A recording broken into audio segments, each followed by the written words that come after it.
नमस्ते शिक्षार्थी, कैसे आप सभी। उम्मीद करते हैं कि आप लोगों की तैयारी बहुत अच्छी चल रही है। और हम लोगों ने जो सेट वर्दी यानी दरोगा सीरीज का हमने शुरू किया था, वर्दी सीरीज, उसी से रिलेटेड सेट नंबर 41 जो कि अभी आपका कंडक्ट कराया गया है, उसी से रिलेटेड हम लोग आज आपके साथ जुड़े हैं। पहले हम करंट अफेयर्स का क्वेश्चन, फिर उसके बाद आपका हम पॉलिटिकल साइंस ज्योग्राफी का पोर्शन हम करवाते हैं। जैसा कि आपको पता होगा, ऊंची उड़ान वादा सफलता का ऊंची उड़ान पूरी तरह से आपके लिए लगा हुआ है। तो आप भी जो है अपनी तैयारी को और ज़्यादा मजबूत करिए और बेहतर करिए, हमारे साथ जुड़ करके अपनी तैयारी को और ज़्यादा मुकम्मल करिए। तो चलिए शुरू करते हैं हमारी क्वेश्चन। पहली क्वेश्चन क्या है जरा उसको देखते हैं और वहां से कहानी की शुरुआत करते हैं। चलिए क्या है क्वेश्चन, पहला देखते हैं। हाल ही में मिस वर्ल्ड 2025 का खिताब किसने जीता है? अभी जो मिस वर्ल्ड का हुआ है, ये खिताब किसने जीता है? तो ये मिस वर्ल्ड का खिताब जो है क्रिस्टिना प्रिस्टोजोवा या अपोल सुचाता चंगुश्री या फिर नंदिनी गुप्ता या फिर हॉस्टेस डेरेज। तो ये हो जाएगा चुआंगश्री जो है, अपोलो सुजाता चुआंगश्री थाईलैंड की है। इन्होंने क्या किया, ये जीता है। ये 72वां जो है इस बार करवाया गया था, याद रखिएगा 72वां। और ये कहाँ हुआ था? तो ये हुआ था हैदराबाद, भारत में जो है ये 72वां आयोजन करवाया गया था। और ये कहाँ की है? तो ये है आपको थाईलैंड की है, याद रख लीजिएगा। ये कहाँ की है? तो ये थाईलैंड की है। एक और इन्फॉर्मेशन इसमें जोड़ लीजिएगा, भारत से भी आपको पता होगा कि जो रीता फारिया आप नाम सुने होंगे, वो कहीं ना कहीं क्या हो चुकी है, मिस वर्ल्ड रह चुकी है, भारत की पहली रीता फारिया। कौन से साल में? तो 1966 में। आप इस दिमाग में बैठा लीजिएगा बात को, ठीक है। आई होप आपको समझ में आ रहा होगा, क्लियर होगा सबको। इसके अलावा मानुषी छिल्लर भी 2017 में, दिख रहा होगा सबको, हाँ, मानुषी छिल्लर भी 2017 में भारत की तरफ से लास्ट, अभी तक 6 जो है भारत में भी मिस वर्ल्ड बन चुकी है। आई होप आपका आंसर क्लियर हो गया होगा। नेक्स्ट का बात करेंगे तो हाल ही में मई 2025 में दक्षिण कोरिया के गुमी में आयोजित एशिया एथलेटिक्स चैंपियनशिप में पदक में भारत का कौन सा स्थान रहा? तो भारत का जो है वो दूसरा स्थान रहा। भारत का कौन सा स्थान रहा? दूसरा स्थान रहा। उस दूसरे स्थान में अगर हम बात करेंगे तो भारत ने 24 पदक जीता, याद करिए 24 पदक जीता। पहले स्थान पर जो है वह चीन रहा। इसको हम पहले भी आपको बता चुके हैं। भारत के अगर पदक का बात करेंगे तो जो है टोटल अगर हम बात करेंगे तो 24 पदक में से भारत ने 8 स्वर्ण, वहीं पर अगर हम बात करेंगे 10 और फिर आपको 6, यानी कि कह सकते हैं कि गोल्ड सिल्वर, यानी गोल्ड जो है वो 8, सिल्वर जो है वो आपको 10 और 6 जो है आपको क्या नाम जो बोलते हैं उसको, ब्रॉन्ज जो बोलते हैं वो, है ना, कांस्य का पदक, वो भारत ने 6 जीता है। इसके साथ भारत का दूसरा रैंक रहा। ये कहाँ पर? तो दक्षिण क्या नाम है, कोरिया में ये कराया गया था। शहर कौन सा था? तो गुमी शहर था, याद रखिएगा। ये कहाँ पे हुआ था? दक्षिण कोरिया के गुमी में ये आयोजन करवाया गया था। पहले नंबर पर कौन था? चीन था। कब हुआ था? तो ये मई में कराया गया था, 27 मई से लेकर के 31 मई जो है उसके बीच कराया गया था। उसके बाद हाल ही में पूर्ण साक्षरता हासिल करने वाला भारत का दूसरा राज्य। भारत में कुल अभी तक 5 राज्य जो हैं और केंद्र शासित प्रदेश, दोनों को जोड़िएगा तो वह पूर्ण साक्षरता वाला बन चुका है। उसमें से जो पहला यहाँ आपसे पूछा है दूसरा, तो दूसरा जो है वो गोवा बना है। दूसरा कौन सा बना है? दिमाग में बैठा लीजिए, गोवा जो है वह दूसरा बना है। पहला जो है वो मिजोरम है, पहला जो है वो मिजोरम है, मई के आसपास में बना है। फिर उसके बाद तीसरा जो है वो त्रिपुरा है। मिजोरम है, गोवा है, त्रिपुरा है, ठीक है। फिर एक यूटी बना है, लद्दाख, याद रखिएगा। जो यूटी एक है लद्दाख जिसको आप कहते हैं, वो यूटी जो है वो पहला यूटी बना है। और अभी हाल ही में हिमाचल प्रदेश भी क्या हुआ है, ये बना है, ये 5वां बना है, याद रखिएगा। लेकिन यहां पर पूछा दूसरा राज्य पूछा आपसे, तो दूसरा राज्य गोवा हो जाएगा, पहला राज्य मिजोरम हो जाएगा, 5वां राज्य हिमाचल प्रदेश हो जाएगा और चौथा राज्य जो है आपका वह यूटी एक बना है, कौन? लद्दाख। और वहीं अगर बात करेगा तीसरा का तो तीसरा क्या हो जाएगा आपका? वह त्रिपुरा हो जाएगा, ठीक है। आई होप आपका क्लियर हो गया होगा। अगला क्वेश्चन है, हाल ही में मई 2025 में बलूच लिबरेशन आर्मी जो है वह किस देश के सुवार शहर पर पूर्ण नियंत्रण कर लिया है? तो ये पाकिस्तान का बालूचिस्तान वाला क्षेत्र है, पता होगा, जिस पर नियंत्रण कर लिया गया है। तो ये आंसर क्या हो जाएगा? पाकिस्तान। 15 मतलब जो है ये मई, सॉरी 15 बोल रहे, मई 2025 में बलूच लिबरेशन आर्मी जो है इसने क्या कर लिया, पूरी तरह से इसको नियंत्रण कर लिया। हाल ही में सुप्रीम कोर्ट ने किस कुछ उच्च न्यायालय के निर्णय को पलटते हुए मातृत्व अवकाश को संवैधानिक अधिकार का घोषणा किया? हालांकि क्वेश्चन हमको पहले भी हम बताए थे, लेकिन महत्वपूर्ण क्वेश्चन है। ये मद्रास उच्च न्यायालय हो जाएगा। मद्रास उच्च न्यायालय में एक शिक्षिका ने यह अपील की थी, उसके बाद सुप्रीम कोर्ट ने इस फैसले को उलट दिया और इसका कहना था कि तीसरे बच्चे के जन्म देने पर मद्रास उच्च न्यायालय ने यह फैसला सुनाया था कि अगर आप तीसरे बच्चे को जन्म देते हैं तो आपको किसी भी तरह का अवकाश नहीं दिया जाएगा। लेकिन सुप्रीम कोर्ट ने इस फैसले को पलटा और उसने बताया कि मातृत्व अवकाश तीसरे बच्चे पर भी मिल सकता है, यह महिलाओं का अधिकार है। अब सवाल यह आता है कि इस अवधि कितने का है? तो ये अवधि का अगर बात करेंगे तो अगर पहले और दूसरे बच्चे को अगर आप जन्म देते हैं तो आपका जो है वो 24 सप्ताह का होगा। 24 सप्ताह का जो है आपको कह सकते हैं 6 मंथ, क्योंकि एक मंथ में 4 महीने होते हैं, तो 6 चौक 24। लेकिन तीसरे बच्चे जन्म देने पर इसका जो टाइमिंग है, मतलब इसका जो महीना है, उसको 12 सप्ताह कर दिया गया। थर्ड बच्चे पर आपको 12 सप्ताह कर दिया गया। आई होप ये इसलिए ताकि महिलाओं की जो सुरक्षा है, महिलाओं के अपनी जो अधिकार है, उसके प्रति क्या किया जाए, जागरूक किया जा सके। तो आंसर क्या हो जाएगा इसका? मद्रास उच्च न्यायालय। हाल ही में चर्चित नाथुला दर्रा कहाँ स्थित है? तो नाथुला दर्रा जो है ये आपको सिक्किम में स्थित है, पता होना चाहिए, जिसमें भी हाल ही में जो है पर्वत जो है उसके मानसरोवर की तरफ ले जाने के लिए रास्ते को खोला गया, इसलिए बहुत ज़्यादा भी क्या था, चर्चा में था।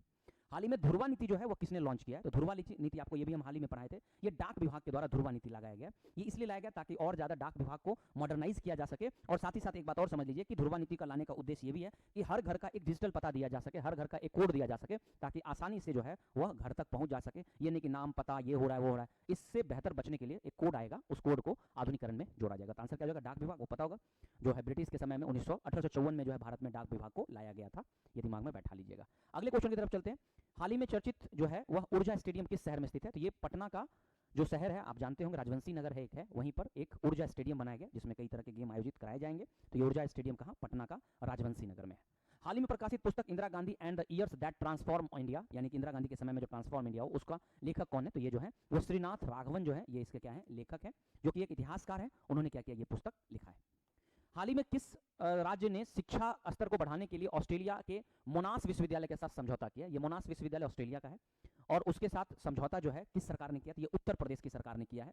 ये इसलिए किया है ताकि उत्तर प्रदेश की सरकार ऑस्ट्रेलिया के मोनास विश्वविद्यालय के साथ समझौता करके नवाचार, प्रशिक्षण, नवाचार मतलब समझते होंगे आप सभी की जो नए नए विचार हैं उससे संबंधित, प्रशिक्षण से संबंधित, तकनीक सहयोग से संबंधित, इसी उद्देश्य से मतलब यूपी सरकार की जो विश्वविद्यालय है या यूपी के अंदर जो विश्वविद्यालय है उसका डेवलपमेंट किया जा सके। तो इसीलिए ऑस्ट्रेलिया के मोनास के साथ क्या किया गया? इसका समझौता किया गया। हाल ही में जारी एयरपोर्ट काउंसिल इंटरनेशनल, ये क्या करता है? हर साल जो एयरपोर्ट काउंसिल इंटरनेशनल है हर साल क्या करता है? रिपोर्ट जारी करता है। तो उसके अनुसार जो है किस हवाई अड्डे को एशिया प्रशांत और मध्य पूर्व में टॉप 10 में शामिल किया गया है?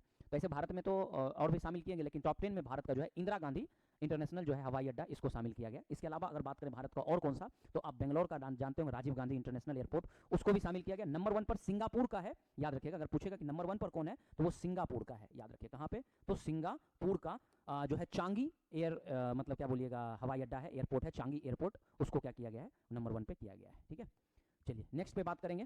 सॉरी, आपको बेंगलोर का, हैदराबाद नहीं, बेंगलोर हैदराबाद का राजीव गांधी है, सॉरी हैदराबाद का राजीव गांधी, और बेंगलोर का भी एक है, आपको बता दें बेंगलोर का भी जो है कैंपकोडा जो है, कैंपकोडा अंतर्राष्ट्रीय जो है उसको भी मिला है। आई होप समझ गए होंगे, ये बेंगलोर नहीं हैदराबाद। उसके बाद आपसे सवाल पूछ रहा है कि रेल मंत्रालय ने कहाँ मध्य रेलवे के अंतर्गत मिराज कार्ड लाइन जो है वह शुरू किया है? तो मिराज जो कार्ड लाइन शुरू किया, ये महाराष्ट्र की सरकार ने क्या किया, या महाराष्ट्र में ये क्या किया गया? शुरुआत किया गया कार्ड लाइन, ये दिमाग में बैठा लीजिए। इस परियोजना में कहा जाता है, इस परियोजना का उद्देश्य ये है कि जो मतलब महाराष्ट्र है, जो महाराष्ट्र स्थान आप देख रहे होंगे, वहीं पर एक जगह है जिसका नाम है मिराज जंक्शन, मिराज जंक्शन पर, वहीं पर ये किया गया। ये इसलिए ताकि भीड़ को कम किया जा सके और साथ ही साथ रेल व्यवस्थाओं को सुधार किया जा सके, इसलिए कार्ड योजना जो है वो लाया गया है। कहाँ पे? महाराष्ट्र के मिराज रेलवे स्टेशन पे। आईपीएल 2025 का विजेता कौन बना था? आईपीएल 2025 का जो विजेता बना था वो रॉयल चैलेंजर बेंगलोर बना था, आपको पता होना चाहिए। रॉयल चैलेंजर बेंगलोर ने क्या, किसको? तो पंजाब किंग्स को हरा करके यह खिताब, पहली बार ये खिताब अपने नाम किया। याद रखिएगा, सबसे अधिक खिताब जो है चेन्नई और मुंबई इंडियंस के पास 5-5 खिताब है, और पहली बार जो है रॉयल चैलेंजर ने खिताब जीता है। किसको? तो आईपीएल में किसको? पंजाब को हरा करके। और ये कैमा सीजन था, तो अगर आपसे पूछे ये कैमा संस्करण था, तो ये 18वां संस्करण था, ये याद रखिएगा। अब 2026 में जो होगा वो 19वां संस्करण होगा।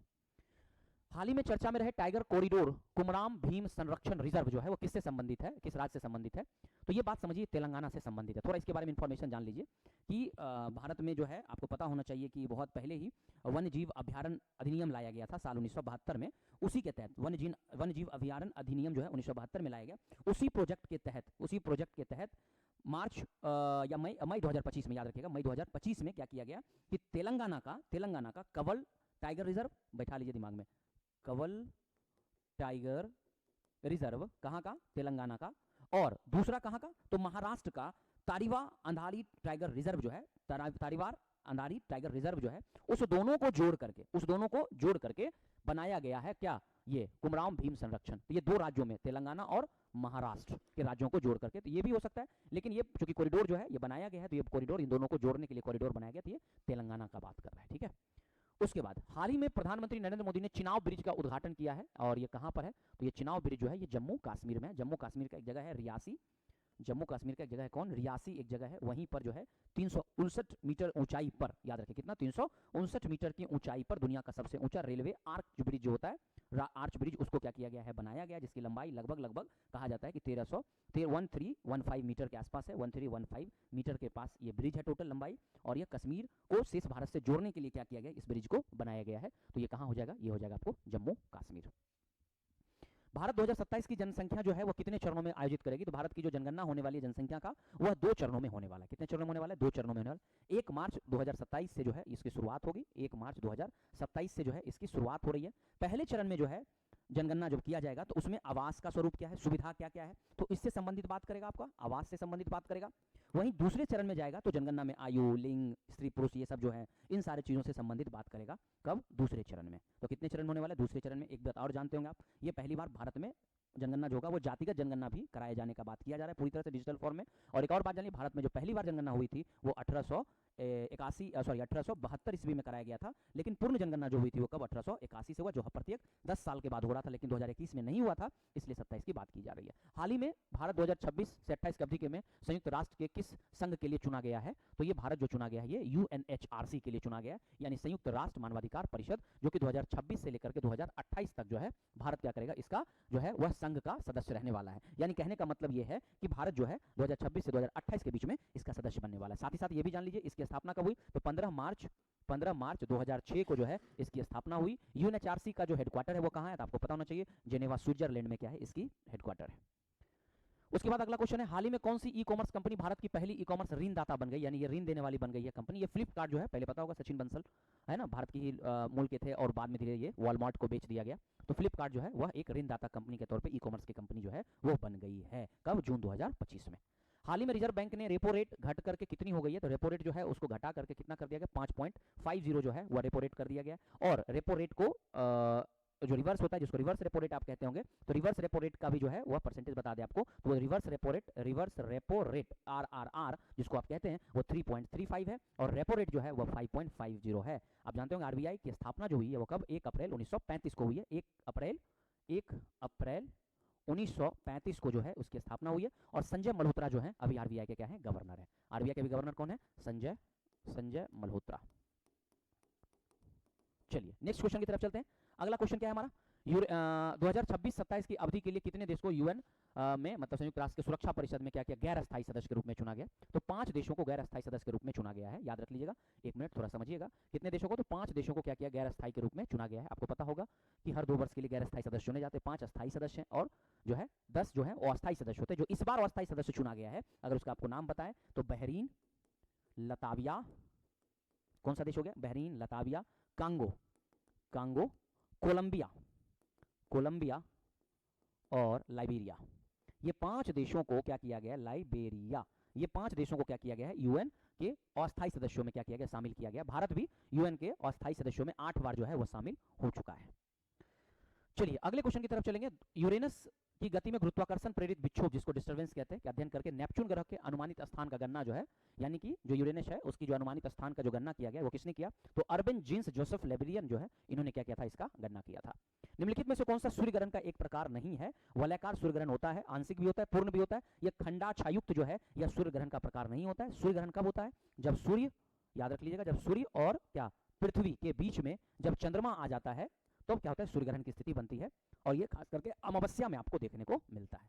आई होप आपका ये भी क्वेश्चन क्लियर हो गया होगा। कर्क रेखा जो 23.5 डिग्री नॉर्थ है और मकर रेखा 23.5 डिग्री साउथ है, वो पूछ रहा है कि आपको किस राज्य से होकर के गुजरती है, तो भारत के 8 राज्यों से होकर के यह गुजरती है, जिसमें से पंजाब नहीं है, महाराष्ट्र नहीं है, छत्तीसगढ़ है। अगर उस साइड से हम चलेंगे, भारत के वेस्ट साइड से चलेंगे, तो भारत के वेस्ट साइड में यह राजस्थान, राजस्थान के बाद मध्य प्रदेश, दिमाग में बैठा लीजिएगा, राजस्थान, राजस्थान के बाद गुजरात, पहले गुजरात कर लीजिए, फिर राजस्थान कर लीजिए, फिर राजस्थान, एक मिनट रुक जाइएगा, राजस्थान, गुजरात, मध्य प्रदेश, छत्तीसगढ़, ठीक है, फिर उसके बाद मिजोरम, फिर उसके बाद त्रिपुरा, ठीक है, फिर उसके बाद पश्चिम बंगाल, कितना हो गया, 1 2 3 4 5 6 7, और फिर आपको हो जाएगा झारखंड, है ना। इन 8 राज्यों से होकर के गुजरता है। जल निकायों के संदर्भ में लघु ज्वार भाटा कब आते हैं? तो लघु ज्वार भाटा तब आएगा, लघु ज्वार भाटा दिन में ये कई बार आते हैं। लघु ज्वार भाटा, एक दीर्घ ज्वार भाटा होता है जो दिन में 2 बार मुख्यतः देखने को मिलता है। लघु ज्वार भाटा कई बार आते हैं, ये तब आएगा जब सूर्य और चंद्रमा का समकोण होगा, तब क्या होगा, ये देखने को मिलता है। जब सूर्य और चंद्रमा एक दूसरे के समकोण पर होते हैं तब आपको ये देखने को मिल जाता है। अगला क्वेश्चन आपका है, निम्नलिखित में से कौन सी पश्चिम की ओर बहने वाली नदी है? तो देखिए बाकी जितने भी नदी हैं, गोदावरी महानदी ये जाके बंगाल की खाड़ी में गिरती है, कृष्णा कावेरी बंगाल की खाड़ी में जाकर के गिरती है, गंगा यमुना बंगाल की खाड़ी में जाकर के गिरती है, और माही और साबरमती जो कि मध्य प्रदेश गुजरात वाले क्षेत्रों में बहती है, ये है पश्चिम से, सॉरी पूर्व से किधर, पश्चिम की ओर बहती है। इसलिए इसका आंसर जो है वो क्या हो जाएगा, माही और सरस्वती हो जाएगा। माही जो है एमपी का धार जिला है जो है वहां से ये निकलती है, 583 किलोमीटर की लंबाई में ये नदी बहती है। वहीं अगर बात करेंगे साबरमती का, तो साबरमती आप जानते होंगे जो अरावली रेंज है वहां से निकलती है और लगभग 371 किलोमीटर के आसपास इसकी लंबाई है।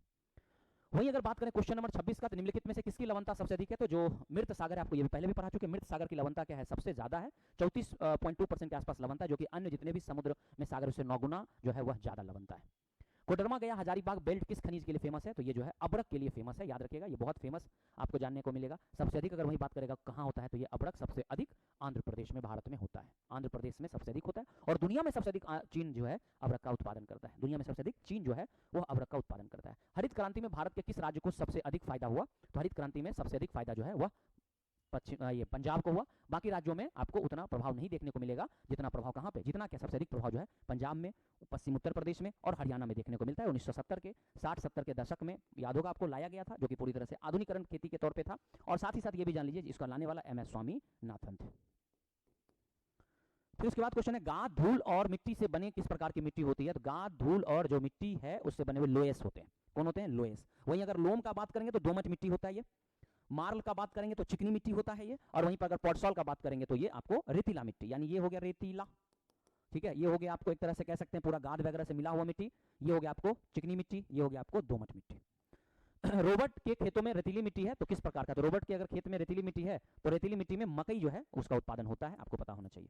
भारत के संविधान दिवस, भारत में संविधान दिवस कब मनाया जाता है? जिस दिन संविधान बनकर तैयार हुआ था उसी दिन संविधान दिवस मनाया जाता है। तो 26 नवंबर को चूंकि संविधान बनकर तैयार हुआ था, हमने लागू भले इसको 26 जनवरी 1950 को किया था, लेकिन 26 जनवरी 1949 को संविधान बनकर तैयार हो गया था, इसलिए संविधान दिवस 26 नवंबर को मनाया जाता है। भारत के राष्ट्रीय ध्वज का डिजाइनर कौन थे? तो भारत में जो राष्ट्रीय ध्वज है उसका डिजाइनर जो है वह कौन है? पिंगली वेंकैया जो है, पिंगली वेंकैया, ये क्या है? भारत के राष्ट्रध्वज का निर्माण करने में इनका रोल है। और साथ ही साथ एक बात और जान लीजिए कि 22 जुलाई 1947 को कांग्रेस ने क्या किया, या कांग्रेस का जो अधिवेशन होता था उसमें इसको क्या किया गया? संविधान सभा में इसे मतलब पहले कांग्रेस अधिवेशन में इसे लाया गया, या यूं समझिए कि पहले इसे बना करके फाइनली जो संविधान सभा में से लाया गया वो 22 जुलाई 1947 को भारत के संविधान सभा में इसे एक्सेप्ट कर लिया गया। भारत के अनुच्छेद 77 से संबंधित किससे है? तो भारत का अनुच्छेद 77 जो है वो भारत सरकार के कारोबार संचालन से संबंधित का बात करता है, तो ये आपका हो जाएगा किसे? बाकी सब राष्ट्रपति उपराष्ट्रपति का बात करेंगे तो 52 से लेकर के 62 और फिर 63 से लेकर के 72 तक जो है 73 तक वो आपको उपराष्ट्रपति का जिक्र हो जाता है। निम्नलिखित में से किस वर्ष संविधान का 100वां संविधान संशोधन हुआ? ये 2015 में जो है वो 100वां संविधान संशोधन देखने को मिला, जो भारत और बांग्लादेश के बीच में जो इनक्लेव था, जो कि कहा जाता है कि 100 आप जानेंगे कि टोटल अभी तक 106 संविधान संशोधन हो चुके हैं, जबकि इसका 2015 का बात करेंगे तो ये जो संविधान संशोधन हमारा कराया गया था इसका उद्देश्य क्या था? इसका उद्देश्य था भारत और बांग्लादेश के बीच में क्षेत्र का क्या करना? बंटवारा कर दिया जाना। भारतीय संविधान द्वारा अनुच्छेद 368 के अनुसार कितने प्रकार के संशोधन का जिक्र है? 3 प्रकार के संशोधन का जिक्र है, जिसमें एक आप संशोधन जानते होंगे जिसको आप साधारण बहुमत से संशोधन होता है, वो जिसको आप साधारण संशोधन भी कहते हैं। दूसरा होता है विशेष बहुमत के साथ, और विशेष बहुमत प्लस आधे राज्य के साथ होता है, वो तीसरा हो जाता है। निम्नलिखित में से किस अनुच्छेद मानव तस्करी और जबरन श्रम पर प्रतिबंध लगाता है? तो आर्टिकल 23 और 24 याद रख लीजिएगा। 23 और 24 जो है वह शोषण के विरुद्ध अधिकार का बात करते हैं, उसमें भी 23 जो है वो आपको मानव तस्करी और जबरन जो है उसे रोकने का बात करते हैं। बाकी ये धार्मिक है, ये आपको आर्टिकल जो है वह समानता स्वतंत्रता का बात करता है। 28 जो है वो आपको 25 से लेकर के जब आप 28 पढ़ेंगे तो वो आपको धार्मिक से संबंधित हो जाता है। सीमित सरकार की अवधारणा नागरिकों के सत्तारूढ़ सरकार को रक्षा करने के लिए कौन सा प्रमुख है? तो सत्तारूढ़ सरकार को रोकने के लिए हमारे नागरिकों को दिया गया अधिकार है, जो कि कौन है? मौलिक अधिकार। कहां से कहां तक? तो 12 से लेकर के 35 तक, भाग 3 में। निम्नलिखित में से कौन सा विकल्प गलत है? विधानसभा का सदस्य बनने के लिए एक व्यक्ति को क्या होना चाहिए? मतदाता सूची में उसका नाम। अच्छा, कौन सा विकल्प कह रहा है गलत है? तो मतदाता सूची में नाम होना चाहिए। कौन सा विकल्प गलत है? विधानसभा का सदस्य बनने के लिए ना 21 वर्ष की आयु प्राप्त कर चुके, यही गलत है ना। आपको विधानसभा का सदस्य 25 साल चाहिए, ठीक है। भारत का नागरिक हो, लाभ के किसी पद पर न हो, ये तो होना ही चाहिए। 21 वर्ष नहीं बल्कि 25 वर्ष होना चाहिए, तो ये गलत है आपका, ठीक है। तो आंसर हो जाएगा आपका बी। 2 क्वेश्चन और आपका बचा है। 39वां क्वेश्चन, राज्य में विधानसभा परिषद को समाप्त करने का जो शक्ति है वो किसके पास है? तो संसद के पास है। फिर उसके बाद निम्नलिखित में से किसने भारत प्रधानमंत्री के रूप में सबसे कम दिन तक कार्यकाल किया है? तो ये हो जाएगा अटल बिहारी वाजपेयी जो है, इनका सबसे कम दिन का कार्यकाल रहा है। इनका 13 दिन का कार्यकाल रहा है, याद रखिएगा 13 दिन का कार्यकाल रहा है। कब से कब? तो 16 मई 1996 से लेकर के 1 जून 1996 तक। 16 मई 1996 से 1 जून 1996 तक। आई होप आपका आंसर क्लियर हो गया होगा। बाकी यहाँ से आपको आदित्य सर लेकर के चलेंगे। तो चलिए मिलते हैं अगले टॉपिक के साथ, ठीक है। और फिर एक और सवाल ये भी कर ही देते हैं आपको। 2011 की जनगणना के अनुसार भारत का दशकीय जो वृद्धि था 2011 के अनुसार वो 17.7 जो था, यह एक वृद्धि दर देखने को मिला है। तो चलिए मिलते हैं हम लोग अगले वीडियो में सेट 43 के साथ, अपना सेट 42 के साथ। पढ़ाई जारी रखिए। ऊंची उड़ान वादा सफलता का। नमस्कार, ऊँची उड़ान के इस प्लेटफ़ॉर्म में आपका स्वागत है और मैं आदित्य गौरव आपके साथ 41वां नंबर से सवाल शुरू कर रहा हूँ क्योंकि अभी तक आपको पता चल गया होगा कि सुमित सर ने बहुत सारे क्वेश्चन को ऑलरेडी कवर कर चुका है और आप लोग बहुत ही निरंतरता अब लगे हुए हैं अपनी तैयारी में और ऊँची उड़ान जो सफलता वादा के लिए चल रहा है और वो भी अपने कार्य में लगा हुआ है। वो हर सेंटर पर एग्ज़ाम कंडक्ट किया जा रहा है और हम लोग उसका एनालिसिस करके बस आप तक पहुँचाने का एक कार्य कर रहे हैं। तो ये हमारे और बीच में एक बहुत अच्छा रिश्ता बन चुका है। इसी रिश्ता को आगे बढ़ाते हुए हम लोग अपने अर्थशास्त्र के कुछ पोर्शन को आगे लेकर के चलते हैं। सवाल हमें देखने को मिलता है भारत की 2011 की जनगणना के अनुसार भारत की 10 के विकास दर लगभग कितनी है, मतलब जनसंख्या विकास दर भारत की कितनी है 2011 की जनगणना के हिसाब से। तो जनसंख्या विकास दर जो है हर एक रिपोर्ट में हमें यह देखने को मिला है लगभग 17.64% का जिक्र मिलता है और 17.64 कहीं ना कहीं करीब है। देखिए 19 नहीं होगा, 15 नहीं होगा, 20 नहीं होगा, ये 17.7 के। इसी कारण से इसका राइट आंसर क्या होगा, इसका राइट आंसर सी हो जाएगा, ध्यान रखिएगा। और ये सब पोर्शन नहीं हो पा रहा है तो कोई दिक्कत नहीं है, ऐसे एग्जाम ऐसे टेस्ट देते देते आपके दिमाग में ये सारे प्रश्न आएंगे और आप सॉल्व करेंगे, एग्जाम में जाइएगा, सेम सवाल आएगा, टिक करिएगा, क्योंकि ये बहुत ही ज्यादा रिसर्च करके सारे क्वेश्चन बनाए गए हैं। सवाल 42वां नंबर देखते हैं। डैश, बहुत अच्छा सवाल है। एक प्रकार की धोखाधड़ी है जहां एक अधिकृत बैंकिंग लेन देन के दौरान डेबिट कार्ड और क्रेडिट कार्ड की जानकारी चुराने के लिए एक छोटे इलेक्ट्रॉनिक उपकरण का उपयोग किया जाता है। तो बता दे, बचपन से लेकर के बड़े होने के क्रम में हमें ये जानकारी दी जाती है कि जब कभी भी एटीएम जाए तो अपने हाथ को ढक ले, वो आपका एटीएम का पिन ना देख ले। ये जानकारी शुरू से हमें बचपन से मिल रहा होता है कि कोई हमारा पिन ना देख ले। होता क्या है कि एक छोटा इलेक्ट्रॉनिक उपकरण लगाया जाता है एटीएमओ में ताकि वो आपके पिन को देख ले। तो ये जो इस प्रकार की जो धोखाधड़ी है उसे हम लोग क्या कह के पुकारते हैं, उसके हमको स्कीमिंग कह के पुकारते हैं। ध्यान रखिएगा, स्मिशिंग नहीं होगा। बहुत लोग स्मिशिंग भी राइट आंसर कर दिए हैं, लेकिन राइट आंसर स्कीमिंग होगा। स्कीमिंग एक ऐसा ये होता है धोखाधड़ी है जहां आपके एटीएम पिन को जानने के लिए इलेक्ट्रॉनिक छोटी सी डिवाइस लगाते हैं एटीएमओ में ताकि वो आपके पिन का पता लगा सके। आते हैं 43वें क्वेश्चन की तरफ। निम्नलिखित में से किसने भारत के योजना आयोग के उपाध्यक्ष के रूप में काम किया है? हमारे 13वें राष्ट्रपति ने। हमारे 13वें राष्ट्रपति जो 2012 से लेकर के 17 तक रहे हुए हैं, उन्होंने योजना आयोग के उपाध्यक्ष के रूप में भी काम किया है सन 1991 से लेकर के 96 के बीच में, और वो 13वें राष्ट्रपति बने हैं 2012 से लेकर 17 के बीच में। सॉरी, अब वो कौन है? वो है हमारे प्रणब मुखर्जी। तो ध्यान रखना है, प्रणब मुखर्जी एक ऐसे इंसान है जिन्होंने योजना आयोग में उपाध्यक्ष के रूप में कार्यरत है, जिन्होंने योजना आयोग में कार्य किया हुआ है। ठीक है, इलाहाबाद बैंक का मुख्यालय कहां पर स्थित है? इसके बाद का सवाल। इलाहाबाद बैंक के बारे में थोड़ी बहुत जानकारी हम आपके साथ साझा कर देते हैं कि वर्तमान में इलाहाबाद बैंक जैसी कोई बैंक है नहीं, ये मर्ज कर गई है, ये मिल चुकी है किनके साथ? इंडियन बैंक के साथ। आपको पता होगा ये इंडियन बैंक के साथ मर्ज कर चुकी है। और लेकिन ये जो बैंक है आपको नजर आएगा 2020 में, अप्रैल 2020 के आसपास इसका ये किया गया, इलाहाबाद बैंक बनाया। और इलाहाबाद बैंक के अगर मुख्यालय की बात की जाए तो वो कलकत्ता में स्थित है। वर्तमान समय में there is no Allahabad bank, Allahabad bank exist नहीं करता, इलाहाबाद बैंक नहीं है, क्योंकि ये इंडियन बैंक के साथ मर्ज कर चुका है। किसान को बढ़ावा देने के लिए, अगले सवाल की तरफ, किसान को लाभ पहुंचाने के लिए कृषि उपज के सहकारी विपणन को बढ़ावा देने के लिए कौन सी केंद्र एजेंसी जिम्मेदार है? कौन सी केंद्र एजेंसी जिम्मेदार है? तो ध्यान रखिएगा कि यहाँ पर एक सवाल है कि कृषि उपज को बढ़ावा देने के लिए। तो कृषि उपज का जब कभी भी बात आता है तो हमें याद रखना है कि किसान क्रेडिट कार्ड भी हम लोग पढ़े थे, याद करें, केसीसी। और हम लोग बात की थी किसान क्रेडिट कार्ड में भी नाफेड करके हैं जिन्होंने ग्रामीण किसानों के लिए कार्य किया है। तो यहाँ पर भी किसान के हितों के लिए कौन कार्य कर रहे हैं? किसान के हितों के लिए नाफेड के द्वारा काम किया जा रहा है, ध्यान रखना है, नाफेड इसका राइट आंसर होगा। ठीक है, नाफेड का गठन 1958 में हमें देखने को मिलता है। 1998 के आसपास हमें नाफेड का भी गठन देखने को मिलता है, नाफेड बनता है और नाफेड आगे भी कार्यरत जो कि किसानों के लिए कर रहा है।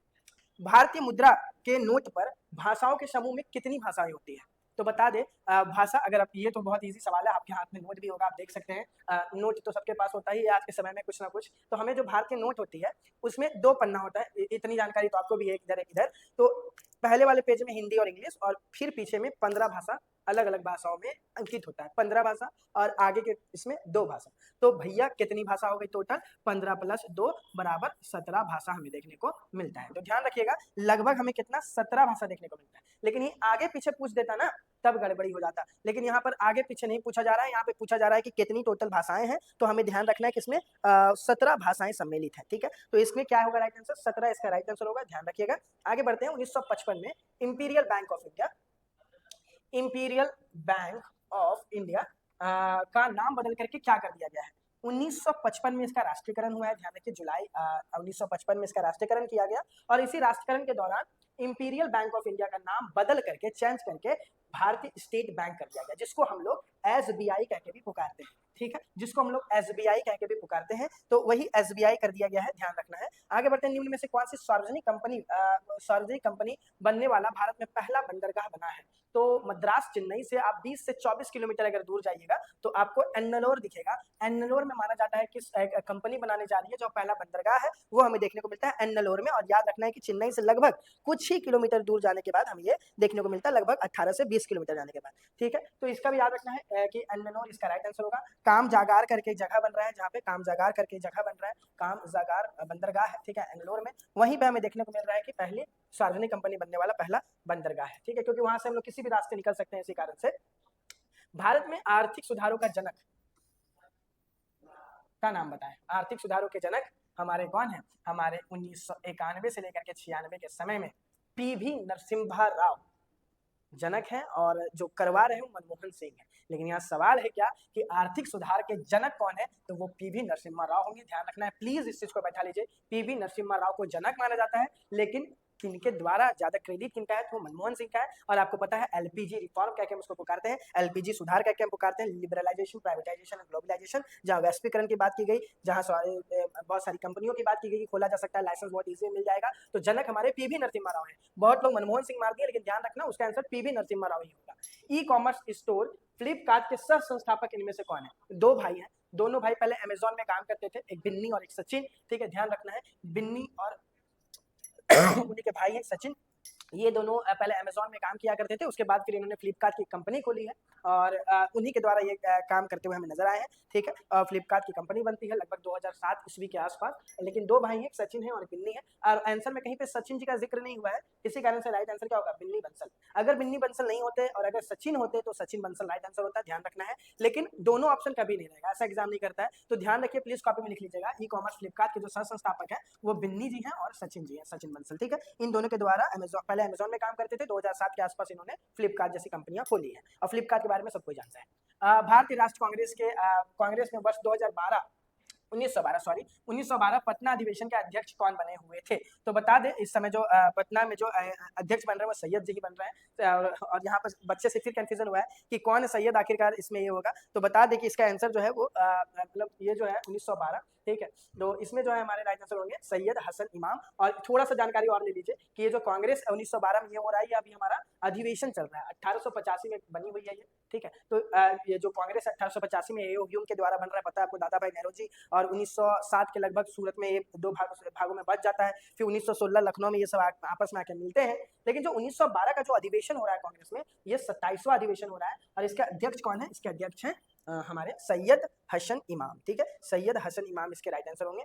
करो या मरो का नारा किसने और कब दिया? तो करो या मरो का नारा करो या मरो का नारा जो है 8 अगस्त को ग्वालियर टैंक से खड़े होकर के गांधी जी के द्वारा दिया गया, जब वो इस बात की घोषणा कर रहे हैं कि अब हमें भारत छोड़ो आंदोलन की शुरुआत करनी है, ठीक है। तो वही टैंक पे खड़े होकर 8 अगस्त 1942 को ये घोषणा कर देते हैं कि मतलब मुंबई में जाकर के ग्वालियर टैंक के ऊपर कि अब जो है हम क्या करने वाले हैं, अब हम इसको मतलब कि अब हम भारत छोड़ो आंदोलन की शुरुआत करने वाले हैं। तो गांधी जी ने दिया था, और गांधी जी के बारे में आपको पता है कि लगभग 1915 में भारत आ रहे हैं, वो 1 साल भारत भ्रमण कर रहे हैं, ये सब की जानकारी हम आपके साथ पहले भी साझा कर चुके हैं। आते हैं, निम्नलिखित में से किस महान शासक को प्राचीन बिहार के हर्यक वंश की स्थापना की थी? हर्यक वंश के बारे में बता दें, मगध साम्राज्य, मगध महाजनपद, जो वो 16 महाजनपद है, 16 महाजनपद को हम लोगों ने जिक्र किया है, उस 16 महाजनपद में अगर सबसे विशाल कोई बन पा रहा है तो वो मगध महाजनपद है। और मगध महाजनपद में हर्यक वंश ने इसकी शुरुआत, इसकी नींव डाली, और हर्यक वंश में भी हमारे कौन? हमारे हमारे हमारे बिंबिसार, ठीक है। फिर अजातशत्रु सब बाद में आएंगे, आखिर अजातशत्रु अपने पापा को मार के बिंबिसार को मार के गद्दी संभालते हैं, लेकिन शुरुआत जो है किसने की है? बिंबिसार ने की है, ध्यान रखना है। राजगृह हुआ करता था, फिर उज्जैन के द्वारा इसे पाटलिपुत्र बनाया गया, पाटलिपुत्र आज वर्तमान समय जहाँ से हम लोग क्लास ले रहे हैं, पटना। तो इन सारी चीजों के ऊपर हम लोगों ने ऑलरेडी बात किया हुआ है, तो ध्यान रखना है कि हर्यक वंश की जो स्थापना है वो बिंबिसार के द्वारा कर दी गई है। सिंधु घाटी सभ्यता के प्रमुख नगर का नाम क्या था जिससे पश्चिम एशिया के व्यापार संबंध था? व्यापारिक संबंध में जिसको मक्का का द्वार भी कह के पुकारते हैं हम लोग, अब तो आंसर समझ ही आ गया होगा। मक्का का द्वार भी कह के हम लोग पुकारते हैं कि मक्का का द्वार है, और हर व्यापार करने वाला इसी क्षेत्र से आता जाता था, क्योंकि यहाँ पर बंदरगाह था, और बंदरगाह में लोथल में ही देखने को मिलता है। याद करिए, आपसे पूछा गया है पहले भी सवाल कि गोदीवाड़ा हमें कहाँ देखने को मिला है, जहाँ जहाजें रुकती हैं वो हमें कहाँ देखने को मिला है? तो हम लोग कहते हैं कि सर वो कोई और नहीं, वो तो लोथल है। तो व्यापारिक संबंध जो है कोई अगर बना पा रहा है तो वो लोथल ही बना पा रहा है। लोथल वर्तमान समय कहाँ पर है? गुजरात में हमें देखने को मिलता है लोथल। और याद रखिए लोथल में बंदरगाह भी स्थित है, इसी कारण से इसका राइट आंसर क्या होगा? लोथल होगा। निम्नलिखित में से किस वेद पर दशराज युद्ध का मतलब 10 राजाओं के युद्ध का उल्लेख मिलता है? भरत वंश पता ही होगा आपको, जहां पर माना जाता है कि इनकी लड़ाई हुई, ठीक है, 10 राजाओं के साथ। ठीक, तो ये जो एक घटना है कि 10 राजाओं के साथ जो ये लड़ाई हुआ है भरत वंश का, लगभग ये लड़ाई जो है वो ऋग्वेद के 7वें मंडल में देखने को मिलता है कि सूरदास जी का लड़ाई, जो भरत वंश के राजा हैं, उनकी लड़ाई 10 राजाओं के साथ होती है। और वो जिक्र हमें 7वें मंडल में भी देखने को मिलता है, ये याद रखना है। कौन से 7वें मंडल में? तो ऋग्वेद के 7वें मंडल में। याद आ गया। अब याद करिए ऋग्वेद के 10वें मंडल में क्या पता चलता है? वर्ण व्यवस्था के बारे में। ऋग्वेद के 7वें मंडल में क्या पता चलता है? ऋग्वेद के 7वें मंडल में पता चल रहा है दशराज युद्ध के बारे में, जिसमें कौन जीतते हैं? जिसमें जीतते भी हमारे सुदास जी हैं, जो भरत वंश के राजा हैं, उन्हीं की ये जीत होती है। इस चीज को भी याद रखना है। रामाभार स्तूप, रामाभार स्तूप जहां भगवान बुद्ध का अंतिम संस्कार किया गया, भारत के किस राज्य में स्थित है? तो याद करिए कुशीनगर, ठीक है, ये बात कुशीनगर की हो रही है अभी, ठीक है, जहां पर मल्लों के द्वारा माना जाता है कि उनका दाह संस्कार किया गया और इसको एक नाम मिल गया महापरिनिर्वाण। ठीक है, बौद्ध धर्म में महापरिनिर्वाण का भी एक जिक्र देखने को मिलता है, महापरिनिर्वाण, जिसको माना जाता है कि बौद्ध, अब एक दिया है जो बुझ गया, ठीक है, एक दिया जो सबको को रोशनी दे रहा था वो बुझ गया, ऐसी बातें कही जाती है। और ये हमें उत्तर प्रदेश में देखने को मिलता है। और जगह भी आपको याद रखना है कुशीनगर, ठीक है, कुशीनगर कह के हम लोग बोलते हैं, कुशीनगर, जहां महात्मा बौद्ध की मृत्यु हो गई थी। जफर खान दिल्ली सल्तनत के निम्नलिखित में से किस शासक का प्रसिद्ध सेनापति था? तो याद रखना है जफर खान जो है हमारे अलाउद्दीन खिलजी के समय में बहुत बड़े नेता कह के पुकारे जाते थे। इनको हिजबुरुद्दीन कह के भी पुकारा जाता था। मंगोल आक्रमण जब हुआ है तभी टाइम में भी इन्होंने बहुत अच्छा योगदान दिया है। 1299 में हो जाए, 1303 में हो जाए, 1306 में हो जाए, 1309 में हो जाए, इन सारे लड़ाई में इनका योगदान रहा है। माना जाता है कि जब पहली बार आक्रमण हो रहा था 90 के दशक में मंगोल का, तभी जफर खां थे जिनके नेतृत्व में अलाउद्दीन खिलजी ने मंगोल आक्रमण को करने से बचाया था और बच पाया था दिल्ली सल्तनत। तो जफर खां जो है हमारे अलाउद्दीन खिलजी के ही सेनापति हुआ करते थे, उनको हिजबुद्दीन कह के भी पुकारा गया है। ऐसा भी हमें कहीं कहीं इतिहास की किताबों में देखने को मिलता है। तो ध्यान रखना है कि दिल्ली सल्तनत पर जब पहली बार मंगोल का आक्रमण हो रहा है तो बचाने वाले भी हमारे कोई और नहीं बल्कि जफर खां ही है। ठीक है, कुतुब मीनार डैश आर्किटेक्चर का उदाहरण है। तो कुतुब मीनार के बारे में जानते ही हैं, कुतुबुद्दीन ऐबक ने इनकी शुरुआत की थी, बख्तियार काकी के याद ही होगा आपको। तो कुतुब मीनार जो है इल्तुतमिश ने इसको पूरा किया, फिर आगे भी बहुत सारे लोगों ने मरम्मत की भी कार्य करने का काम किया है इसमें। तो जब कभी भी आप कुतुब मीनार जाइएगा एग्जाम क्वालिफाई करने के बाद, कभी मौका मिले तो जरूर जाइएगा। तो वहाँ आपको देखने को मिलेगा इंडो इस्लामिक कला का आपको एक साक्ष्य देखने को मिलेगा, इंडो इस्लामिक आर्किटेक्चर आपको देखने को मिलेगा। मतलब क्या है कि कहीं कहीं पे आपको गुबंद भी देखने को मिलेगा और कहीं कहीं पे आपको जो हमारे नागर शैली जो आपको देखने को मिलती है, जो मंदिर का जो स्ट्रक्चर होता है वैसे भी आपको सेव देखने को मिलेगी। तो ये इंडो इस्लामिक कल्चर है। भारत का भी कोई चीज को ले लिया गया, जैसे आप भारत के उत्तर वाले हिस्से में मंदिर में जाइएगा आपको शिखर देखने को मिलेगा, शिखर बना होता है। और अगर आप मस्जिद को देखिएगा तो उसमें गुबंद बना हुआ होता है। अगर आप कुतुब मीनार जाइएगा तो आपको दोनों चीज का मिश्रण देखने को मिलेगा, शिखर भी है, गुबंद भी है। इसी कारण से इसको क्या कहा जाता है? इंडो इस्लामिक इसको आर्किटेक्चर कहा जाता है। ठीक है, उस फ्रांसीसी जौहरी का नाम बताइए जिसने मुगल काल में कम से कम 6 बार भारत की यात्रा की है। तो बता दें इन्होंने 6 बार मुगल काल के दौरान में आगमन किया था और उसके द्वारा एक किताब भी लिखा गया, 6 वोयाज, ठीक है, 6 वोयाज डेज ऑफ जिम्स बिसेट ट्रेवनियर्स। ठीक है, तो वो फ्रांसीसी जौहरी थे, फ्रांस के एक जौहरी थे, ज्वेलर्स थे। वो जो है कम से कम मुगल एम्पायर में 6 बारी हमको आते हुए नजर आए हैं और वो यहाँ की किताब वगैरह भी लिख रहे हैं। तो ध्यान रखना है कि यही हमारे राइट आंसर होंगे। ट्रेवनियर जो आए हुए हैं लगभग 6 बार हमें देखने को मिलते हैं। ठीक है, आगे बढ़ते हैं हम लोग अगले सवाल की तरफ। अगला सवाल जो साफ तौर पे हमें देखने को मिल रहा है क्या कि निम्नलिखित में से कौन राष्ट्रीय कांग्रेस के गठन के समय भारत का वाइसराय था? तो भारतीय राष्ट्रीय कांग्रेस का गठन आपको पता है 1885 में हुआ है, एओ ह्यूम के द्वारा। बड़े बड़े नेताओं का हमें जिक्र पता है राष्ट्रीय कांग्रेस में, भारतीय राष्ट्रीय कांग्रेस में। और 1884 से लेकर के 1888 तक एक ही बने हुए हैं हमारे वाइसराय और उनका नाम है डफरिन। ठीक है, तो डफरिन इस समय वाइसराय थे। डफरिन का कार्यकाल आपको पता चल ही गया, 84 से लेकर 88 का कार्यकाल है। तो ध्यान रखना है डफरिन इसका राइट आंसर होगा। निम्नलिखित में किस स्थान पर महात्मा गांधी ने अन्य भारतीयों के साथ मिलकर नस्ल भेदभाव के खिलाफ लड़ने के लिए नेटाल कांग्रेस की स्थापना की थी? तो रंग भेदभाव से जूझ रहे थे हमारे गांधी जी और ये अफ्रीका से ही अपने रंग भेदभाव के ऊपर बात करना शुरू किए हैं। और नेटाल कांग्रेस जो है हमें अफ्रीका की भूमि पे देखने को मिलता है। तो ध्यान रखना है कि ये गांधी जी जब 1915 में गांधी जी यहाँ पर आए हैं, भारत आए हैं, लेकिन उससे पहले भी दक्षिण अफ्रीकाओं में ये सारी चीजों के ऊपर बात उठाते थे कि नस्ल भेदभाव नहीं होनी चाहिए, क्या गोरे क्या काले, ये सारा कुछ नहीं होना चाहिए। और लगभग हमें 1884 सॉरी 1884 के आसपास हमें देखने को मिलता है कि ये नताल कांग्रेस दक्षिण अफ्रीका के आसपास ही में बना चुके हैं। नताल माना जाता है कि समुदाय लोग थे, उन्हीं का नाम था। 1939 में सुभाष चंद्र बोस ने इस्तीफा दिया, तब भारतीय राष्ट्रीय कांग्रेस के अध्यक्ष कौन थे? बहुत अच्छा सवाल है। बता दें सीतारमैया जी जो है गांधी जी उनके बारे में बहुत बार कह रहे थे कि उन्हीं को अध्यक्ष बनाया जाए, और गांधी जी का बहुत ज्यादा सपोर्ट था उनको, इवन अपने मित्र कह के संबोधित भी किए थे कि उनका जीत मतलब कि मेरा जीत है। लेकिन 1939 जब सुभाष चंद्र बोस भारत से निकल रहे हैं और उन्होंने भारत में इस्तीफा दिया है, तो उस समय जब वो इस्तीफा दे रहे हैं तो उस समय में यहाँ के जो अध्यक्ष हैं वो राजेंद्र प्रसाद थे, क्योंकि जो सीतारमैया है वो हार चुके थे, वो इलेक्शन हार गए थे ये वाला, और हमारे राजेंद्र प्रसाद जी उस समय अध्यक्ष बने हुए। तो ध्यान रखना है, इसका राइट आंसर राजेंद्र प्रसाद होगा। तो आपके दिमाग में अगर सीतारमैया जी चल रहे होंगे बहुत के दिमाग में, तो बता दें वो हार चुके थे, ये वाला ये जीत नहीं पाए थे, वो हार चुके थे। गांधी जी का सपोर्ट था, लेकिन फिर भी सीतारमैया जी जो है वो हार गए थे। हाँ, आगे बढ़ते हैं हम सवाल की तरफ।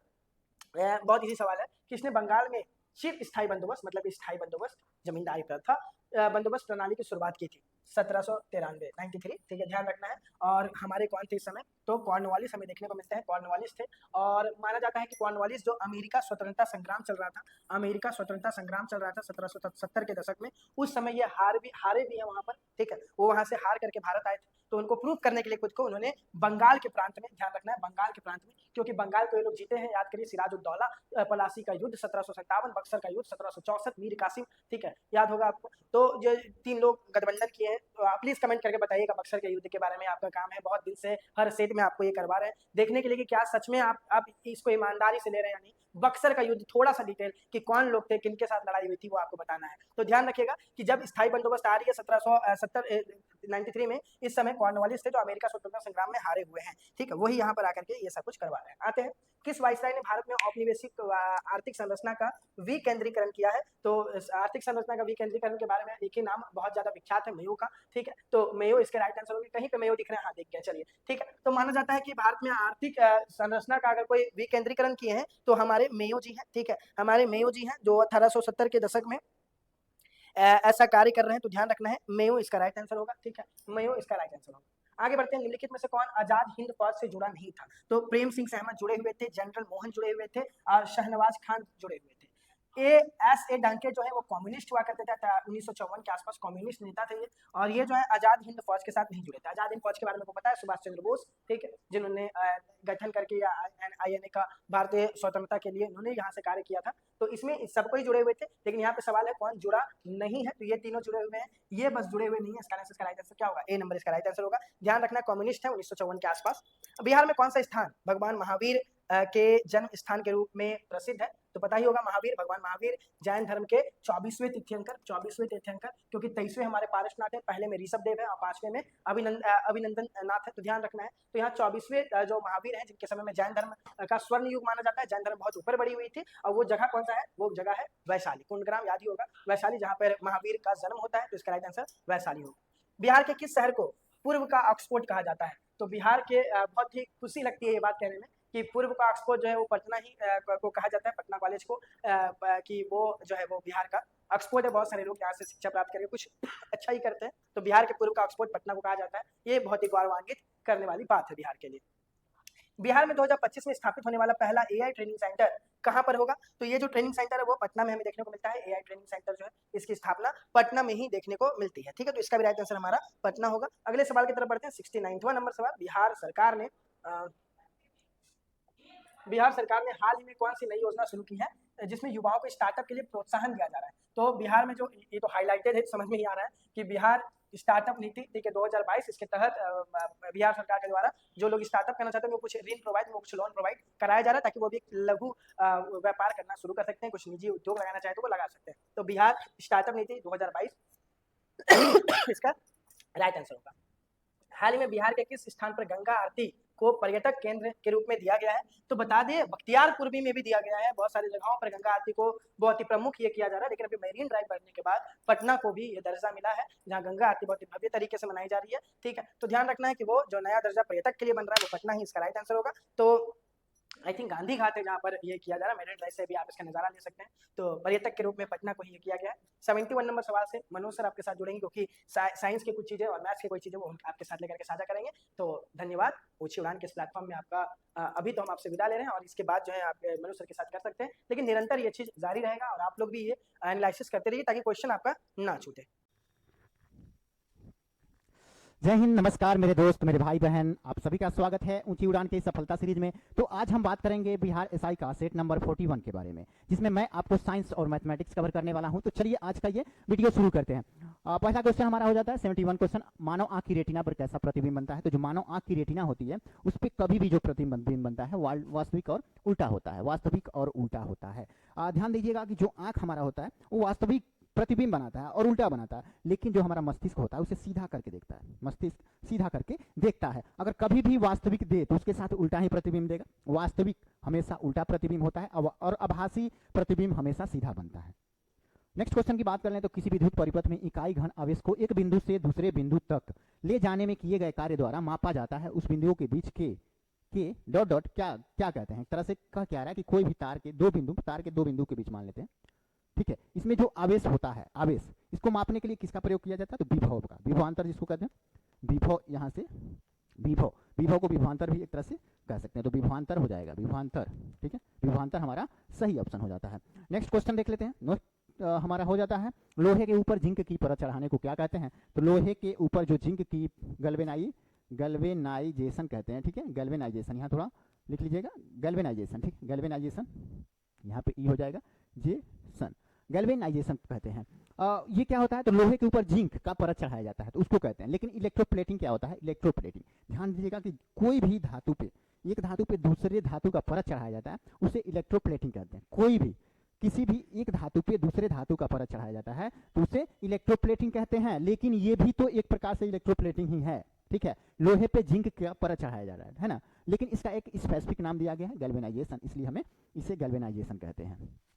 अब नेक्स्ट क्वेश्चन बात कर लें तो हाइड्रोजन परमाणु के न्यूक्लियस में प्रोटॉनों की संख्या क्या होती है। तो इसमें प्रोटॉनों की संख्या क्या होती है। तो हाइड्रोजन में प्रोटॉन जो होता है वो एक होता है, मात्र एक और एक प्रोटॉन होता है। अब प्रोटॉन क्या होता है। तो जो किसी भी तत्व का परमाणु क्रमांक दर्शाए वही होता है प्रोटॉन।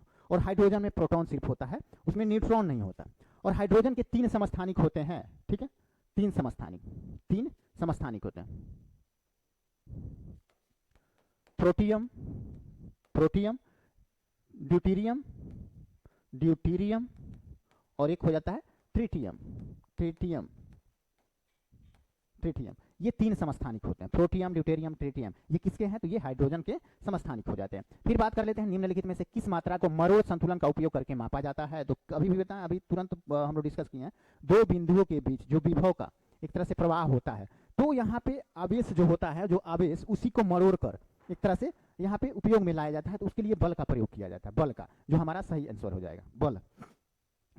नेक्स्ट क्वेश्चन हो जाता है अमेरिकी मनोवैज्ञानिक एडविन हब्बल का नाम निम्न में से किस सिद्धांत से जुड़ा हुआ है। तो एडविन हब्बल जो है उन्होंने ब्रह्मांड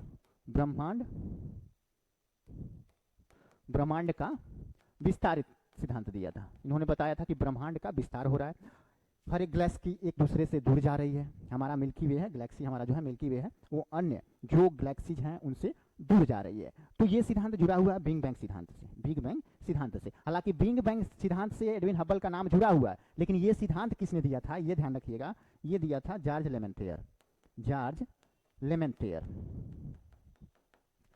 लेमेंटेयर ने बिग बैंग सिद्धांत दिया हुआ था।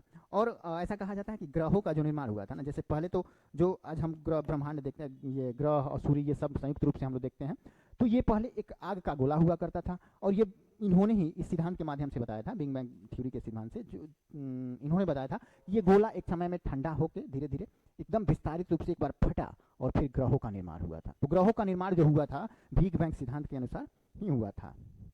फिर नेक्स्ट क्वेश्चन की बात कर लें तो 1912 में परमाणु बैटरी का आविष्कार किसने किया था। तो परमाणु बैटरी का आविष्कार किसने किया था। तो हेनरी मोसले ने किया था। परमाणु बैटरी पूछे तो हेनरी मोसले, और विद्युत बैटरी पूछे, विद्युत बैटरी पूछे, ठीक है, विद्युत बैटरी पूछे तो ये किसने किया था। विद्युत बैटरी का आविष्कार अलेक्जेंडर वोल्टा ने किया था, और परमाणु बैटरी का विस्तार हालांकि हेनरी मोसले ने किया था। लुईस पास्चर ने रेबीज के टीके की खोज की, एंथ्रेक्स के टीके की खोज की, पास्चुराइजेशन की खोज की। बेंजामिन फ्रैंकलिन, तड़ित झंझावत का नाम सुना होगा, तड़ित झंझावत, ठीक है। उसमें क्या होता है, बिजली का निर्माण कैसे होता है, उससे इंसान को बिजली जो गिरता है, ठीक है, बरसात के दौरान बिजली गिरती है, उसकी बात कर रहे हैं, ठीक है। और उसका निर्माण कैसे होता है, और मतलब बनता कैसे है, उसके बाद हमको उसके सुरक्षा के लिए क्या क्या उपाय करना चाहिए, सारा इसमें दिया हुआ है बेंजामिन फ्रैंकलिन के द्वारा हालांकि वो सिद्धांत विकसित किया गया था। फिर बात कर लेते हैं, क्वेश्चन नंबर हमारा हो जाता है डॉट डॉट एक तरल की सापेक्ष स्पष्टता का माप है। एक तरल की सापेक्ष स्पष्टता की माप किससे होती है, तो होता है किससे, आदित्यता से, आदित्यता, ठीक है, आदित्यता, यहाँ पे आदित्यता हो जाएगा, ऑप्शन ए सही हो जाएगा, लिमिटलेस।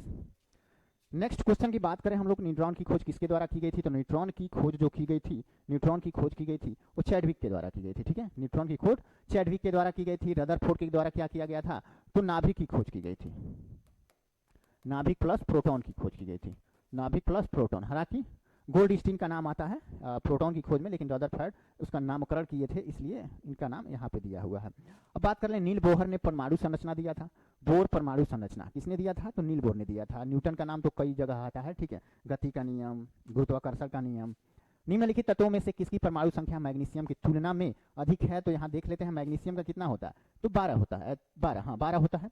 नियोन का कितना होता है, तो 5 होता है। फ्लोरीन का 9 होता है, और सोडियम का 11 होता है। एल्यूमिनियम का 13 होता है। तो कौन मैग्नीशियम से अधिक है, तो एल्यूमिनियम है, और यही हमारा सही आंसर हो जाएगा।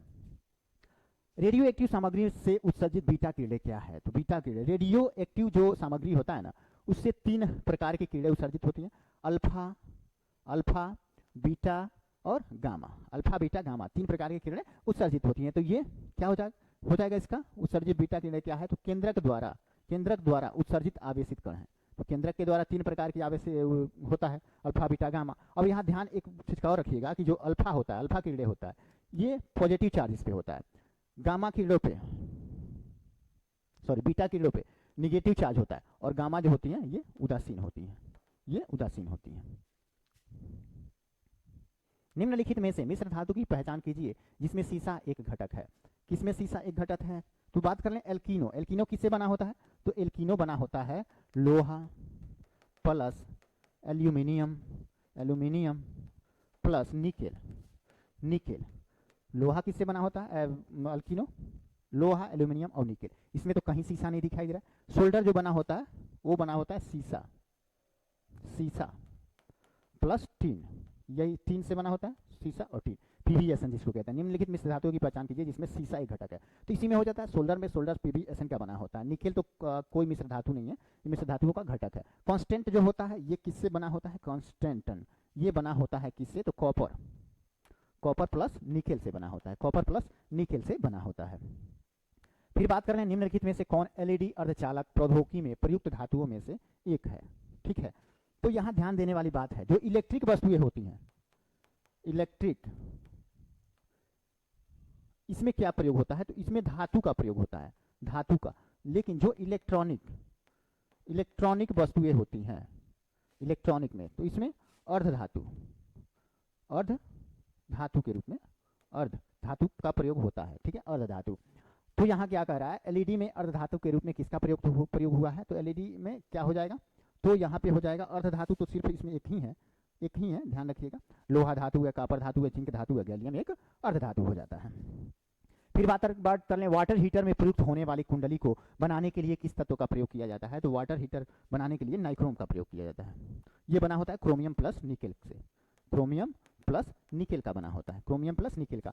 ये वाटर हीटर में तो प्रयोग होता ही है, जो विद्युत इस्त्री होती है उसमें भी प्रयोग होता है, और हीटर जो होता है उसमें भी प्रयोग होता है। अब बात कर लें नेक्स्ट क्वेश्चन का, तो सभी अम्ल धातुओं के साथ अभिक्रिया करके डॉट डॉट गैस बनता है। तो जो अम्ल धातु होता है वो अभिक्रिया करके हाइड्रोजन गैस का निर्माण करता है, यह इसका उत्पाद होता है। तो हमारा सही ऑप्शन हाइड्रोजन हो जाएगा। इसका परमाणु क्रमांक 1 होता है, ठीक है। नाइट्रोजन का 7 होता है, ओके। क्लोरीन का 9 होता है, ऑक्सीजन का 8 होता है, ये सब परमाणु क्रमांक हो गए। फिर बात कर लें निम्नलिखित में से क्या डीएनए में मौजूद है किंतु आरएनए में मौजूद नहीं है, तो यहाँ एक चीज ध्यान रखना है कि जो डीएनए होता है ना, डीएनए इसमें ये सब मौजूद होता है, थायमिन, एडेनिन, गुआनिन, साइटोसिन, किंतु आरएनए में मौजूद नहीं होता है। आरएनए में क्या नहीं मौजूद होता है, तो थायमिन की जगह पे क्या हो जाता है, तो यूरेसिल हो जाता है, यूरेसिल।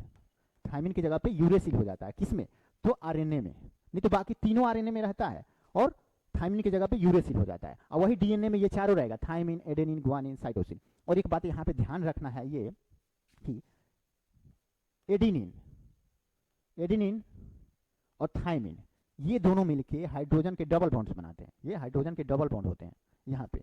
और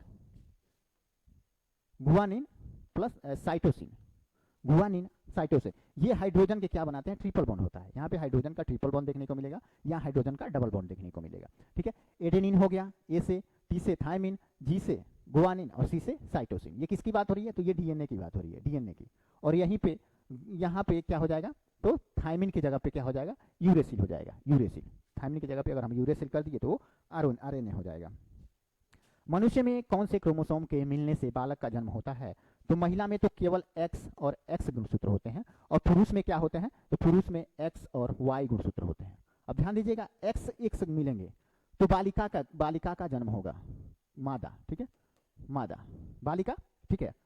और यहाँ पे अगर बात कर लें, महिला का एक्स और पुरुष का वाई अगर मिलते हैं तो यहाँ पे मेल का जन्म होगा, ठीक है, मेल, मेल, और यहाँ फीमेल हो जाता है। एक्स एक्स, महिला में तो एक्स ही गुणसूत्र होता है, दोनों एक्स ही होता है, लेकिन पुरुष में एक्स वाई होता है।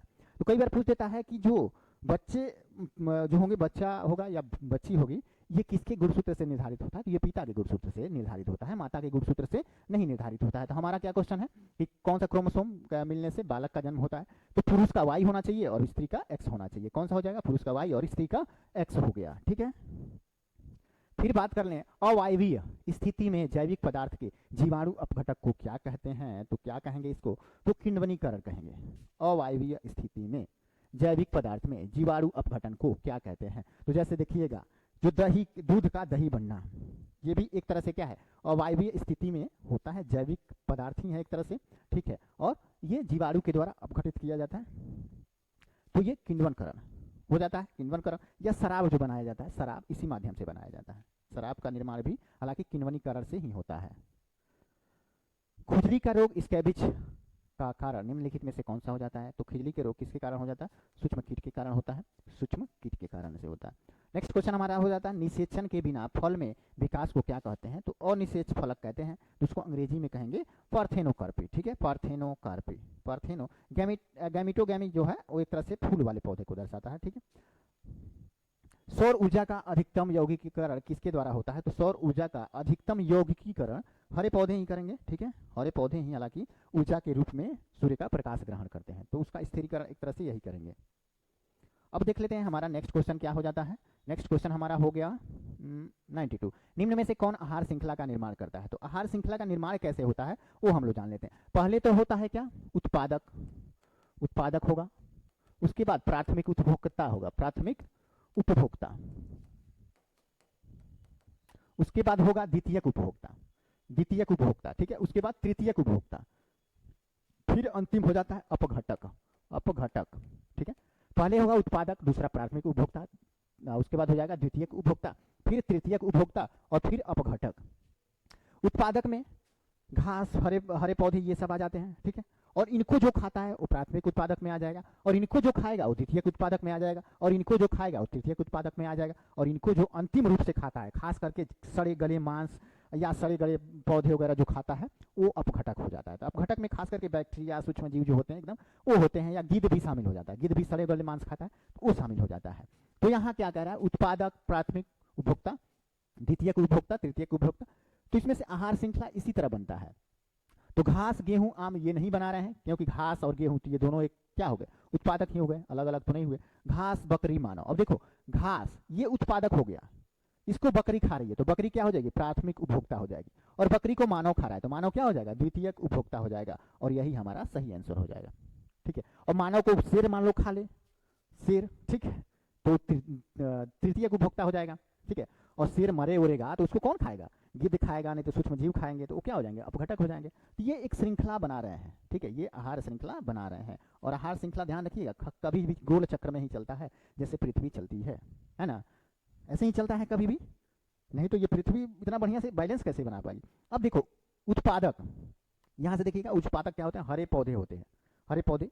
इनको प्राथमिक उपभोक्ता खा रहा है, जैसे घास को बकरी खा रही है, बकरी को मानव खा रहा है, मानव को कोई ना कोई जीव खा लिया। अब बाई चांस नहीं खाया तो मानव क्या होगा, अंतिम उत्पाद में मरने के बाद क्या होगा, या तो सड़े गलेगा नहीं तो राख बनेगा, यही होगा। और राख बनेगा तो भी उसको क्या खाएंगे, उत्पादक खाएंगे, है ना, खाद के रूप में लेंगे। या सड़े गलेगा तो भी अपघटित जीव खाएंगे, और नहीं तो खाद के रूप में परिवर्तित होगा, तो उसको कौन लेगा, यही लेगा। तो घूम फिर के ये फिर से ऐसे ही आ रहा है, ऐसे ही आ रहा है, और यही चक्र चलता रहता है किसमें, खाद्य श्रृंखला में। फिर बात कर लें विश्व का प्रथम इलेक्ट्रॉनिक डिजिटल कंप्यूटर कौन है, तो विश्व का प्रथम इलेक्ट्रॉनिक डिजिटल कंप्यूटर कौन है, चलिए जल्दी जल्दी कर लेते हैं। तो ये ENIAC हो जाता है, जिसको कब बनाया गया था, 1945 में बनाया गया था, 1945 में। भारत के द्वारा तो पहला सिद्धार्थ ही कंप्यूटर बनाया गया था, ठीक है। कंप्यूटर शब्दकोश में CD अक्षरों का प्रयोग किसके लिए किया जाता है, ये किया जाता है compact disc, compressed disc, option B सही हो जाएगा, compressed sorry CD compact disc हो जाएगा, कंप्रेस्ड डिस्क, ठीक है, कंप्रेस्ड डिस्क, थोड़ा कॉम्पैक्ट ही होना चाहिए, ठीक है, कॉम्पैक्ट डिस्क। फिर देख लेते हैं आगे हम लोग देख लेते हैं विश्व की कुल पशुधन का कितना, यहाँ थोड़ा कंफ्यूजन है, कंप्रेस्ड डिस्क या कॉम्पैक्ट डिस्क, आप लोग कंफर्म कर लीजिएगा। हम आगे बढ़ जाते हैं, विश्व की कुल पशु संख्या का कितना प्रतिशत गाय भारत में पाई जाती है, तो ये देख लेते हैं, ये होता है 18 से 20%, 18 से 20%, ठीक है, 18 से 20 दोनों दे सकता है, तो हमारा सबसे सटीक यही है 20%, हमारा सही आंसर हो जाएगा। आगे हम लोग देख लें 17 और 68 के बीच का माध्य, 17 और 68 के बीच का माध्य अनुपात ज्ञात कीजिए, ये क्या हो जाता है, तो ये हो जाता है, देखो ये कैसे बनाया जाएगा, अनुपात निकालने के लिए पहला 17 लिख देते हैं, दूसरा x, तीसरा x और चौथा 68, यही है, यही दिया है। 17 और 68 के बीच माध्य का अनुपातिक ज्ञात करना है, तो इन्हीं दोनों x का अनुपातिक ज्ञात करना है। तो x ये कैसे लिखते हैं, ये दोनों को एक साथ गुणा कर देते हैं, इन दोनों को एक साथ गुणा कर देते हैं, तो x क्या हो जाएगा, x² बटे 17 गुणे क्या है 68 है, ठीक है, 68 हो गया, है ना। अब देख लो x² को करने के लिए क्या करेंगे, इसको x में बदलने के लिए 17, इसको तोड़ देते हैं, 17 गुणे 2। अब यहाँ पे यदि x लिखते हैं तो इधर क्या करेंगे, इसको स्क्वायर उसमें ला देंगे, ठीक है। तो अब देखो ये 2 जोड़ा बना रहा है ना, 17 17 ये 2 तो फिर इसको हटाने के लिए क्या करेंगे, x बराबर 17 गुणे 2 यानी कि 34, ठीक है, 34 हमारा आंसर हो गया, यही हो गया 34। अब देख लेते हैं सोनी और मैरी किसी पेंटिंग को क्रमशः 4 दिन और 6 दिन में पूरा कर सकती हैं। मैरी से शुरू करके, ठीक है, मैरी कौन हो गई, मैरी हो जाती है ये, ठीक है, मैरी ये और ये सोनी हो जाती है। तो मैरी से शुरू करके कह रहा है ना, वे एक एक दिन छोड़कर उस पेंटिंग का कार्य करती हैं, तो वे दोनों एक साथ मिलकर कितने दिन में, एक एक दिन छोड़ के कर रही हैं, है ना। तो मैरी से शुरू करते हैं, मैरी 1/6 और ये 1/4, इसका LCM हो जाएगा 12, तो 6 दूनी और ये 3, 4 3 12, यानी मैरी टोटल 12 यूनिट काम करना है, जिसमें मैरी 2 यूनिट कर पा रही है एक दिन में, और सोनी एक दिन में 3 यूनिट कर पा रही है ना। अब देखो एक एक दिन क्या कर रहा है, एक एक दिन छोड़ के दोनों कर रही है ना, एक दिन छोड़ के। अब देखो 12, 3 2 5/12 हो गया, 5/12, तो 5 दूनी 10, 2 दिन में अगर दोनों एक एक दिन छोड़ के ही कार्य करें, यानी 4 दिन में, तो 4 दिन में ये 10 यूनिट कर लेंगे, लेकिन 12 यूनिट टोटल करना है, ठीक है। 4 दिन में दोनों मिलके 12 यूनिट कर रहे हैं, 10 यूनिट कर रही है, और बच जाता है 2 यूनिट। और जो क्या है इधर मैरी की क्षमताएं जो हैं वो एक दिन में 2 ही यूनिट का है, और शुरुआत तो उसी से हो रही है, ठीक है, तो फिर वही शुरू करेगी, वही है ना, 5वां दिन वही शुरू करेगी, तो 2 यूनिट करना ही है, और एक दिन में वो 2 यूनिट कर ही लेती है, तो जाहिर सी बात है 1 यूनिट और ही कर पाएगी, तो टोटल 5 दिन लग जाएंगे, है ना। 4 + 1 बराबर 5 हो जाएगा, 5 हो जाएगा, सही आंसर हो जाएगा। आगे की बात कर लेते हैं, चंद्र की आयु चंद्रिका की आयु से 10 वर्ष कम है, 5 वर्ष बाद चंद्रिका की आयु चंद्रा की आयु की दोगुनी हो जाएगी, चंद्रिका की वर्तमान आयु कितनी है, तो देख लेते हैं चंद्र की आयु और चंद्रा और चंद्रिका, ठीक है, का लिख देते हैं, यद्रा लिख देते हैं। चंद्रा और चंद्रिका की आयु में 10 क्या कर रहा है, चंद्रा की आयु चंद्रिका की आयु से 10 वर्ष कम है। चंद्रिका की आयु यदि x है तो चंद्रा की आयु x - 10 हो जाएगा, यही हो जाएगा ना। अब देखो 5 वर्ष बाद चंद्रिका की आयु चंद्र की आयु की दोगुनी हो जाती है, 5 वर्ष बाद, यानी कि